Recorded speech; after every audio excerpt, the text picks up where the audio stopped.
হতদরিদ্র পরিবারের ছেলে মোহাম্মদ সেলিম এবার মাধ্যমিক পরীক্ষায় রাজ্যের মধ্যে চতুর্থ ও পূর্ব বর্ধমান জেলার মধ্যে প্রথম স্থান অধিকার করেছে। তার প্রাপ্ত নম্বর 692। তার ইচ্ছা এবার আইআইটি ইঞ্জিনিয়ারিং নিয়ে পড়াশোনা করবে। কিন্তু মধ্যবিত্ত পরিবারের ছেলে মোহাম্মদ সেলিম। পরিবারের একমাত্র উপার্জনকারী হলেন তার মামা মোহাম্মদ ফজলে করিম। পেশায় তিনি একজন গৃহশিক্ষক। এটাই হচ্ছে সেলিমের মামার উপার্জনের মূল উৎস। সেলিমের মা মারা যাওয়ার পর মামার কাছে বড় হয়েছে। মাতৃপিতৃহীন ভাগ্নের প্রতি মামার ভালোবাসা যেন না কমে, তার জন্য সেলিমের মামা মোহাম্মদ ফজলে করিম বিয়ে করেননি। এই যেন ঠিক কোন এক সিনেমার গল্প শুনছি। আমার ভাগ্নের ইচ্ছে আইআইটি ইঞ্জিনিয়ার পড়াশোনা করা, এতে অনেক খরচা। আমরা মধ্যবিত্ত পরিবারের লোকজন।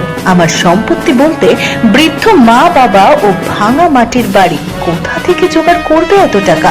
যদিও ভাগ্নে মোহাম্মদ সেলিম রাজ্যের মধ্যে চতুর্থ ও পূর্ব বর্ধমান জেলার মধ্যে প্রথম স্থান অধিকার করেছে, এই খবর জানাজানি হতেই প্রশাসন থেকে জেলার বিভিন্ন জায়গা থেকে বিশিষ্ট ব্যক্তিরা আমার ভাগ্নেকে সংবর্ধনা দিতে বাড়িতে এসেছেন। কিন্তু আমাদের বাড়ির এই দুরবস্থা ও আমার উপার্জন উৎস জানার পর শুধু আশ্বাস ছাড়া আর তেমন কিছুই পাইনি।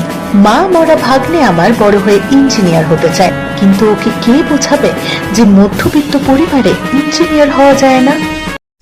আচ্ছা, যেদিন থেকে রেজাল্ট আউট হয়েছে সবাই তো আসছে, প্রশাসনের তরফ থেকে কি কোনো আশ্বাস দিচ্ছে তোমাকে? হ্যাঁ, ওই দিকে বিধায়ক সাহেব এসেছিলেন, বিডিও ম্যাডাম এসেছিলেন, তারা সবাই আশ্বাস দিচ্ছেন যে সমস্যা হলে করবেন। আমরা যে অবস্থা দেখলাম, তোমার বাড়ির অবস্থা যে অবস্থা, এখানে অত্যন্ত দুরবস্থা যেটা বলা যায়। তো প্রশাসনের তরফ থেকে তো দরকার যে এখানে সরকারি সংস্থা থেকে কিছু তোমাকে একটা স্কলারশিপের মাধ্যমে দেওয়া, এটা এটা এটা কি বলবে? এটা সত্যি আমাদের আর্থিক অবস্থা এমনিতেও খারাপ, খুব টানাটানি সংসার, এটা একটা সত্যি আর্থিক সাহায্য পেলে ভালো হয়।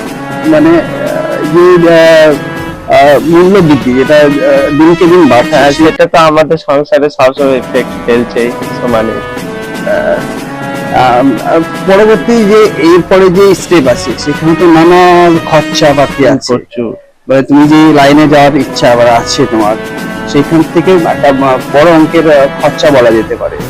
তো সেটা কিভাবে ম্যানেজ করবে ভাবছি?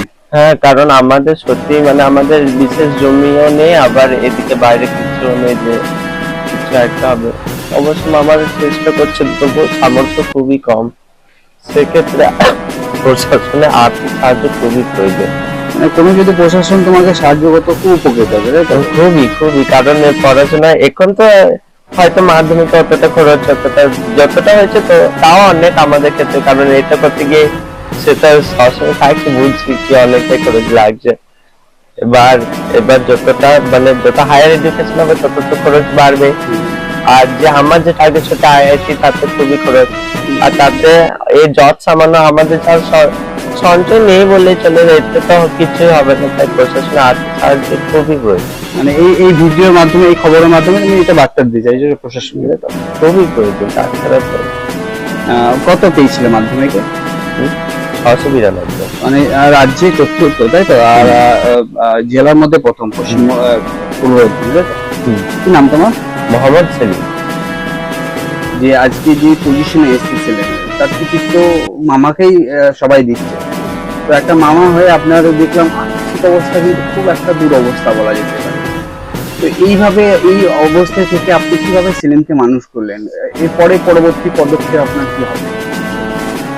আমি এই ভাগ্নের জন্য এখন বর্তমান যে পরিস্থিতি, সেই পরিস্থিতি সংগ্রামের মধ্যে দিয়ে কোনো রকম ব্যবস্থার মাধ্যমে দিয়ে আজ এই সাফল্য অর্জন করেছে। কিন্তু আগামী দিনে যে শিক্ষা, অর্থাৎ এইচএস, সেই শিক্ষার জন্য খুব ব্যয়বহুল একটা শিক্ষা, এবং সেই ব্যয়বহুল শিক্ষার জন্য তাকে একটা টিচার পিছু 500 টাকা করে লাগবে। তাহলে সেই ব্যয়বহুলের মধ্যে দিয়ে খরচ করা হয়তো আমার পক্ষে খুবই দুঃসাধ্য, এবং হয়তো এমনও হতে পারে হয়তো আমি কোনো মানে যেগুলো সায়েন্স বিভাগের যে সাবজেক্ট, সেগুলো হয়তো অর্থের কারণে নাও দিতে পারি। তাহলে এর পেছনে একটা বিশাল মানে বাধা সৃষ্টি হচ্ছে। এবার আমি যদি সেই বাধাকে, অর্থাৎ ওই বাধাকে যদি বুঝতে না দেওয়া হয় ওকে, তাহলে মানুষের, জনগণের, বিভিন্ন মানুষের বা বিভিন্ন সরকারের তরফ থেকে বা বিভিন্ন এনজিও, বিভিন্ন ট্রাস্ট এবং যারা আগ্রহী এই ব্যক্তি তাদের কাছ থেকে আমাদেরকে হাত বাড়াতে হবে বা তাদের কাছে আমার সাহায্য নিতে হবে। আপনার আয়ের উৎস শোনা যাচ্ছে আপনি একটা হোম টিউটর, তা আপনার পক্ষে এতটা খরচ করা করে ভাগ্নিকে পড়ানো আমাদের যতটা মনে হচ্ছে সাধ্যের বাইরে। তো আপনি প্রশাসনের দ্বারস্থ হবে, তাই তো? হ্যাঁ, আমি তো সবসময় চাইছি যে আমি যে কোনো বিশেষ করে সরকারি প্রশাসনের সহযোগিতায়, হ্যাঁ আমি এটা প্রথমে ফার্স্ট চাইছি যে সরকারের সহযোগিতায়, আর বিভিন্ন মানুষ যেমন আপনারা এই আজ এগিয়ে এসেছেন, আমি চাইছি এখান থেকেও কিছু সহযোগিতা আসুক যারা হিতাকাঙ্ক্ষী এবং আমার পাশে দাঁড়াবে। হ্যাঁ, সেটা তো আমি সবসময় আশা কামনা করি। কোথাও কি এই আর্থিক অনটনের যে ভবিষ্যৎ, ছেলেমেয়েদের ভবিষ্যৎ, কোথাও কি কিনে যাওয়ার একটা আশা আপনারা করছেন? হ্যাঁ, অবশ্যই করছি, কারণ আগামী প্রজন্মে ও হয়তো জি মেন্স বা জি অ্যাডভান্স অর্থাৎ ইঞ্জিনিয়ারিং করার ওর ইচ্ছা, ও তো নিটে পড়ার ইচ্ছাই নেই, তাই জি মেন বা জি অ্যাডভান্স এই জিনিসকে ক্র্যাক করতে হলে বা ইঞ্জিনিয়ারিং করতে হলে প্রচুর ব্যয়বহুল জায়গা আছে, এবং সেই ব্যয়বহুল জায়গা আমার পক্ষেও সম্ভব নয়।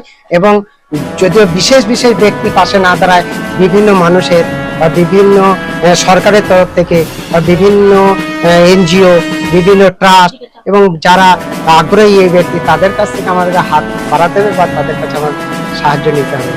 আপনার নাম? আমার নাম মোহাম্মদ ফজলে করিম। আচ্ছা, আপনার ভাগ্নের নাম? এমডি সেলিম।